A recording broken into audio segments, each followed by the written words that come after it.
This episode is brought to you by Progressive Insurance. Do you ever think about switching insurance companies to see if you could save some cash?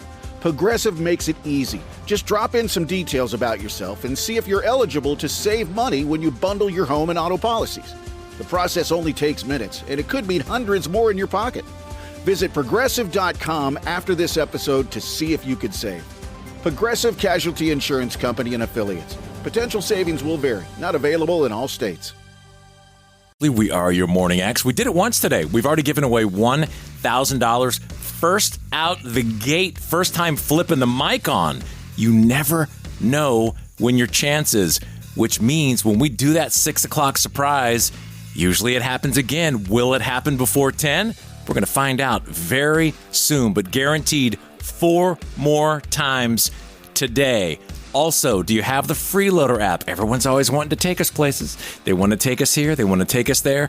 Now you can take us everywhere. Get inside. Pull it out of your favorite app store. The 99X Freeloader app brought to you by John Foy and Associates. Personal injury. Get the strong arm. Now where you get your apps and where you get your sleaze. Well, we saw that Diddy got 4 years, but Barnes, people are still coming out of the woodwork. On CBS Mornings, another victim is speaking out, quote, "There is no one there to save us."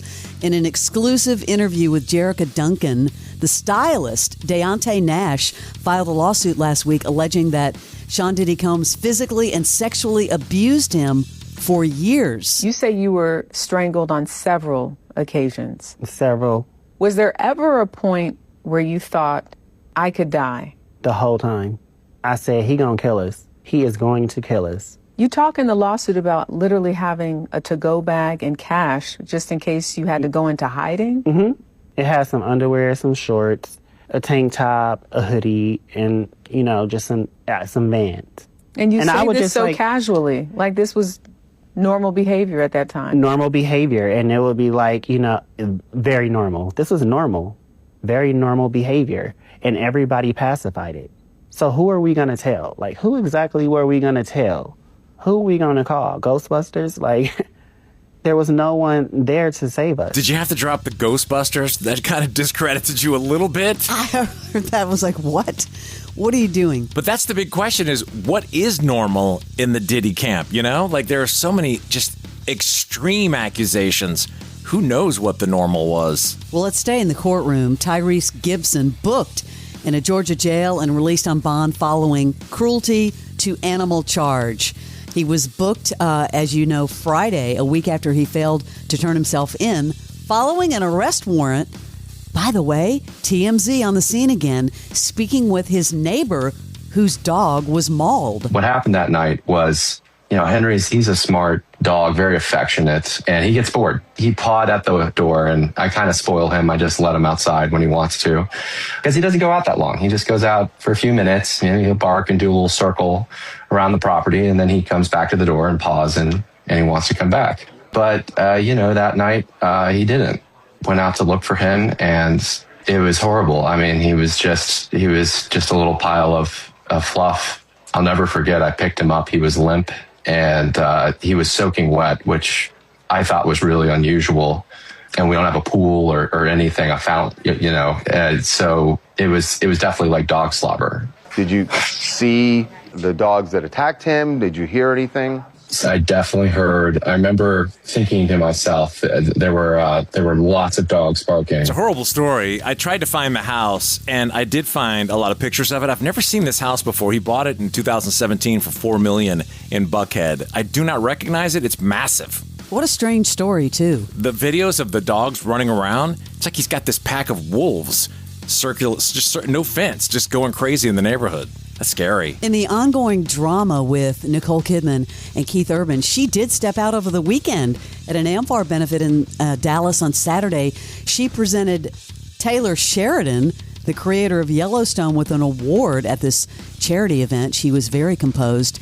Keith Urban seen without his wedding ring for the first time over the weekend in concert coming out of a private jet in Hershey, Pennsylvania. He's been very visible, though. He's not run from it. He's got that big smile on his face, but didn't the girl who got pulled into it, didn't she kind of disappear off on Friday night? She didn't show up? No, this is where the media gets it all wrong. She's a friend of mine. I read a story. What happened? She's a utility player now. She's not in his band anymore, and it wasn't her night to play. Oh. And so finally, Perez Hilton had to correct himself. It's like, man, people run with stories, and it's just crazy. Well, I could see where that would be confusing, where everyone's assuming she's in the band, but she's just But why would you need her on some nights and not others? Because the other girl is in another band. Oh, they move around. Well, see, that makes sense. Mm-hmm. It is.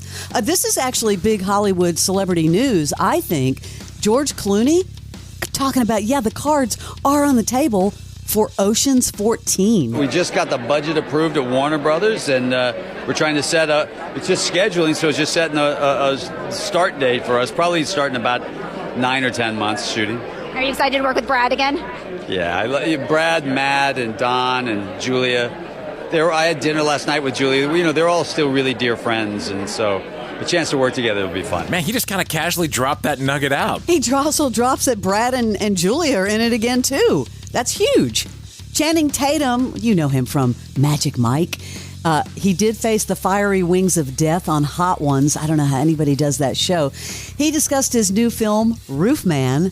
Also talked about the effect of streamers on the film industry and that little scene in The Lost City with Sandra Bullock. Second day on set, you have to walk onto set and you have to be like, hello, everyone. My name's Chan. I know we've only had really one more day, or one day, to get to know each other. So you're gonna see my today. We're gonna get to know each other very well. This is my name's Chan. I'll get to know your names later. And like Sandy having to have like a whole monologue. Yeah. And that was the weirder thing, more than her having to pick leeches off my butt. It's like a fever dream. It's like a fever dream to like even explain any of this. Like you're like, this is like a weird. I'm a chicken wing talk show host. I get it. Yeah, it's it's a really good. I'm not even gonna say fever dream anymore. It's like I'm a chicken wing talk show host. That is really funny. So they had a sex scene, I'm assuming. Yes. Here's my. Barnes, have I got a show for you? I didn't know much about this guy, Zach Horowitz, but I saw this preview and I thought, oh, wow. I've listened to the podcast. There is a podcast, and it is deep. I listened to it last summer. I was really surprised to see this is getting a video treatment. This is going to be awesome. Yeah, it's the new original Hollywood Hustler, Fake It Till You Break It, premiering October 17th. We all looked up to Zach so much, but my best friend was running up Hollywood's biggest Ponzi scheme. And I was right in the middle of it. He's got a beautiful wife, 2 kids, successful business. It was very helpful to Zach that nobody understands how the movie business works. Horowitz was very good at forging things. The bank statements, text messages, emails, paperwork, each step along the way was fake. Zach would always say, eventually it has to stop. But until then, why not just ride it out? He wanted to make it so bad in Hollywood, he was willing to do anything. I think he hid money and stowed it away. We're talking about hundreds of millions of dollars. There's like over $200 million still missing. Wait, what? I'm hearing this for the first time. What? I'm telling you, this story is all over the place. It's a series. I don't know how many episodes, but the podcast was freaking incredible. I knew nothing about this guy, Zach Horowitz. Yeah, I just kind of listened to the podcast. I was like, wow, what a like insanely out there story. This dude, nothing would get in his way to conquer Hollywood, and the amount of money and the A-listers involved, I bet this series is going to be super cool. It kind of reminds me of Anna Delvey, where she just got people giving her millions and she had no credibility. Yes, a little bit like it. That is your Celebrity Sleaze. The United States Soccer Federation presents the U.S. Soccer Podcast. Searching for an inside look at the people, stories, and passion that fuel the state of soccer in America.